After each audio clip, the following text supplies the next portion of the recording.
আমি এক মাহফিলও গেছি, গিয়া সেটা দেখি হ্যাঁ মাহফিলের কাছে ঢুলের বাজনা শোনা যায়। আমি কি তারে আজ গ্রামটাতে একটা মাহফিল আর আজ হেন ঢুল বাজাইতে আছে কেন? ফলাবেনে কই হুজুর তারা প্রত্যেকটা বছর এই কাম করে। আমি কই তো তারারে আনতে পারবি নি, লিডারটা যে নেতারা তারে ডাক দিয়ে আনতে পারবি নি? কই পারতাম নাকি এবার আবার খানার ফাকল খানার কথা কই লাইয়া পড়ে। আমি কই তো গিয়া কইবি যে খাইবেন 4টা ডাইল ভাত খাইবেন, অসুবিধা কি? তো ফলাবেনে গিয়া কইছে ও চাচা আমরা ঘরের দুগলা ডাইল ভাত খাইবেন আইয়েন। এবার তো গুড়গুড়ে আইয়া পড়ছে, আইসে পরে আমি যে রুমও বইয়া রইছি এই রুম অন্য ডুবাইছে। এবারে দেখো কম হুজুরে দি।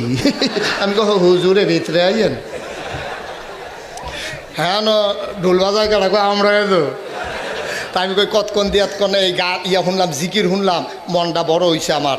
জিকির আমরাও করি, আলেমোলামারা করে, ইমাম সাহেবে করে, মুয়াজ্জিনে করে, আল্লাহওয়ালা মানুষ যারা সবাই করে।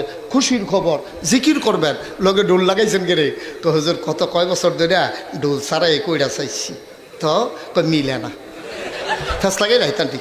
একজনে কয় লা ইলাহা, আরেকজনে কয় ইল্লাল্লাহ, একজনে কয় ইল্লাল্লাহ, আরেকজনে কয় লা ইলাহা। স্যার হরে জিকে জিকিরটা, কিন্তু ঢুলটার বাড়ির লগে লা ইলাহা ইল্লাল্লাহ, লা ইলাহা ইল্লাল্লাহ, যে মিল হুজুর ফিডাটার লগে লগে। হ্যাঁ আমি করছেন কি এই কার?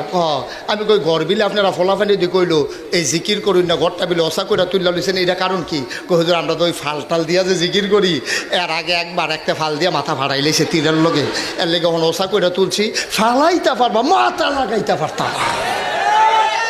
আমি কই লগে বিলে বেরিয়ে বেড়াইয়া, কয় হুজুর লগে বেরিয়ে বেড়াই আমরা জিকির করি। আমি কই কে রে? কই হুজুর বেরিয়ে ছাড়া করে চাইছি, কতক্ষণ পরে মেহনত লাগে, আর বেরিয়ে তুলে বছর পর্যন্ত করুন যায় না, লোক লাগে না।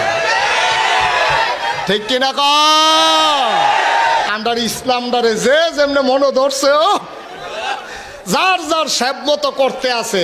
ভাই সাহ আজকে স্পষ্ট কথা শুনে যাও, তোমার মন মতো ইসলাম হবে না, ইসলামের মন মতো তোমাকে হইতে হবে। ঠিক কিনা বলো?